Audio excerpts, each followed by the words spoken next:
की पार्टी बनाने वाले हैं, षड्यंत्र करते छत्रपति शाहू महाराज को जहर देकर ब्राह्मणों ने मार दिया। ऐसा गुप्त रिपोर्ट अंग्रेजों ने लंदन में लिखित रूप से भेजा। वो गुप्त रिपोर्ट हम लोगों ने ढूंढ के निकाला है।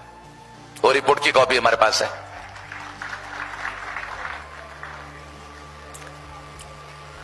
बाबा साहब अंबेडकर ने ये ब्राह्मणों का कब्जा होने वाला है सारा का सारा, पहले वो जानते थे। तो बाबा साहब अंबेडकर ने पूरी ताकत लगाकर कि अनुसूचित जाति और जनजाति के जो लोग हैं उन लोगों को सेपरेट इलेक्टेड मिलना चाहिए और सेपरेट इलेक्टेड उनके संख्या के अनुपात में मिलना चाहिए। अगर मिल जाता है तो उस अनुपात में ब्राह्मणों की ताकत और ब्राह्मणों की सत्ता कमजोर हो जाएगी। 22.5% एससी और एसटी के लोग अगर सेपरेट इलेक्टेड में चुनाव जीतते हैं तो फिर ब्राह्मणों की सत्ता पर कंट्रोल और कब्जा मुश्किल हो जाएगा। गांधी ने इसके विरोध में षड्यंत्र करके ये सारा का सारा कब्जा करने के लिए बाबा साहब अंबेडकर ने जो सेपरेट इलेक्टेड हासिल कर लिया था, उपवास करके उसे समाप्त कर दिया। फिर बाबा साहब अंबेडकर ने दोबारा कोशिश की और अंग्रेजों को कहा कि ये तो लोकतंत्र में रियल रिप्रेजेंटेशन का अधिकार मिलना चाहिए, इसके लिए था। और गांधी ने जबरदस्ती से उपवास करके ऐसा किया तो अंग्रेजों ने स्वीकार किया कि हम भारत छोड़ने के पहले आपको इस सेपरेट इलेक्टेड का अधिकार बहाल करके चले जाएंगे, आपको भी अधिकार देके जाएंगे।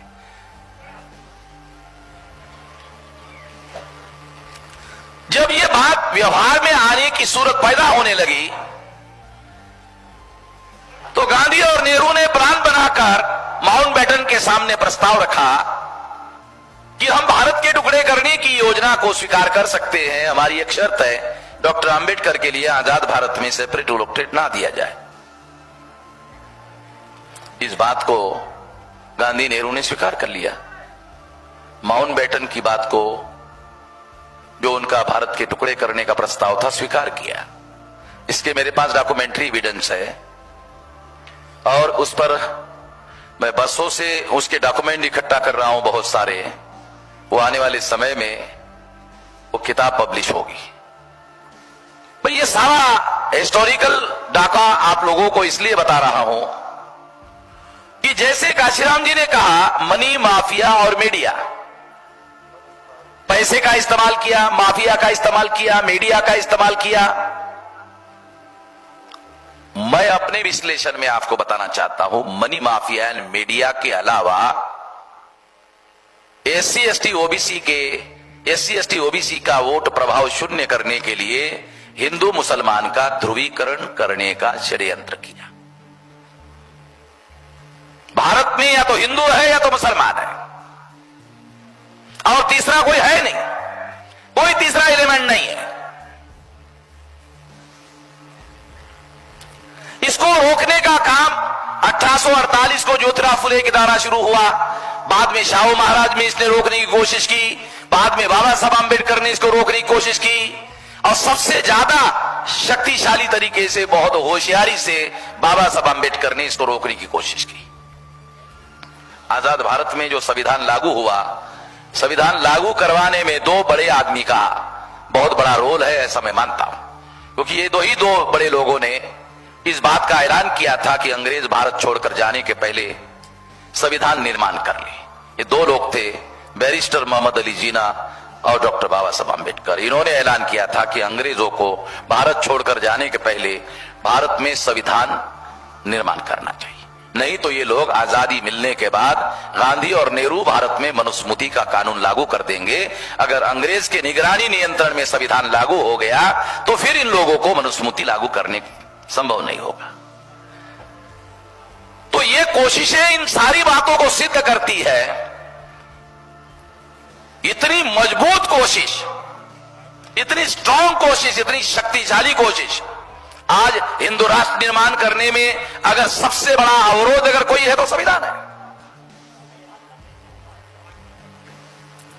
मगर ब्राह्मणों ने ब्राह्मण राष्ट्र, ब्राह्मणों का कब्जा किया हुआ ब्राह्मणों का राष्ट्र उन्होंने निर्माण कर लिया और इस पर पर्दा डालने के लिए हिंदू राष्ट्र का प्रचार कर रहे हैं, ताकि जो एससी एसटी ओबीसी और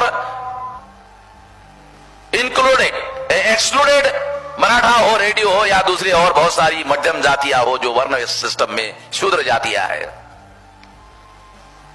इन लोगों को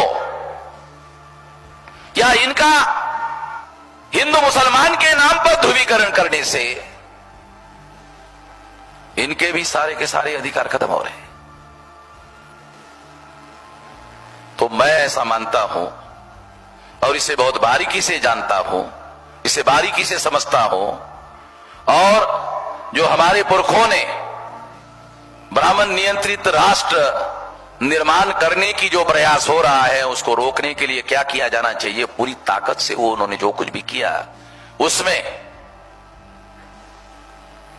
एससी एसटी ओबीसी के लोगों का ये जो पहचान है, एससी की पहचान बाबा साहब अम्बेडकर ने 1935 में दी।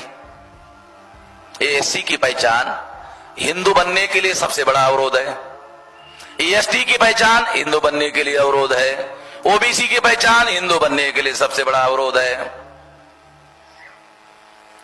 परिवर्तन का एक मौलिक सिद्धांत मैं आपको समझाता हूं जो बामसेफ के तमाम कार्यकर्ताओं को, और बामसेफ जब फील्ड में आप काम करते हो उस दौरान ध्यान रखने की बात है, जो बहुत फंडामेंटल है, उसे समझना बहुत ज्यादा जरूरी है।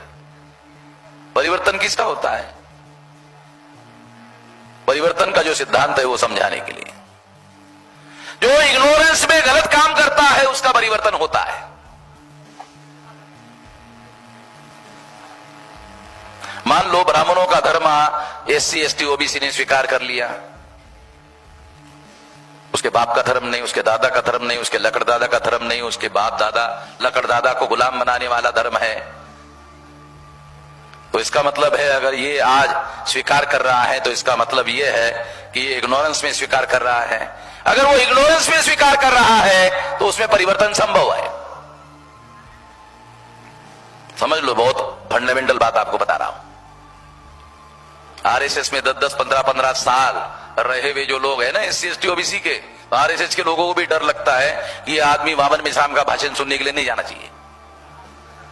राजस्थान में, गुजरात में जब मेरे कार्यक्रम होते थे तो वो लोग उनको कहते थे, अरे वामन मिश्राम का कार्यक्रम हो रहा है, आप उधर मत जाओ।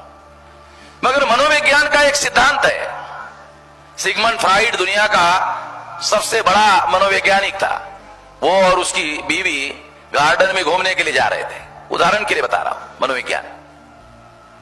तो उसका बेटा उसके मां की उंगली पकड़ते हुए जा रहा था और दोनों साइंटिस्ट थे, चर्चा करते हुए जा रहे थे। गार्डन के दरवाजे के पास आए, वहां फव्वारा था। तो सिगमंड फ्राइड के बीवी ने अपने बच्चे को कहा,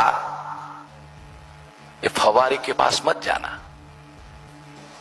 वो दोनों के दोनों साइंटिस्ट थे, आपस में चर्चा में मग्न थे, चर्चा करते करते करते करते करते बड़ी गार्डन थी, वो गार्डन के लास्ट में जो वहां बैठने की जगह थी वहां बैठ गए। बैठने के बाद सिगमंड फ्राइड को याद आया, अरे बच्चा कहां है?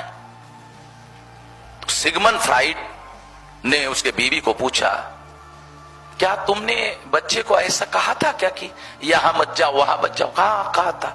ये क्या कहा था? ये फव्वारे के पास मत जाओ, जाओ फव्वारे के पास ही होगा। तो वो फव्वारे के पास गई तो बच्चे को देखा फव्वारा देख रहा है। तो मनोविज्ञान है, यहां मत जाओ वहां मत जाओ अगर कहो तो वो आदमी को लगता है वहां मत जाओ, साला कुछ ना कुछ तो होगा, एक बार जाके आता हूं। आरएसएस के लोगों को मालूम है, वामन मेश्राम का एक बार सुन लिया, पोलियो का डोज 10 साल में उतर जाएगा, वामन मेश्राम का डोज मरने के बाद उसके खानदान में भी रहता है। वो तो मर जाएगा मगर उसके बेटे को दीक्षा देकर जाता है,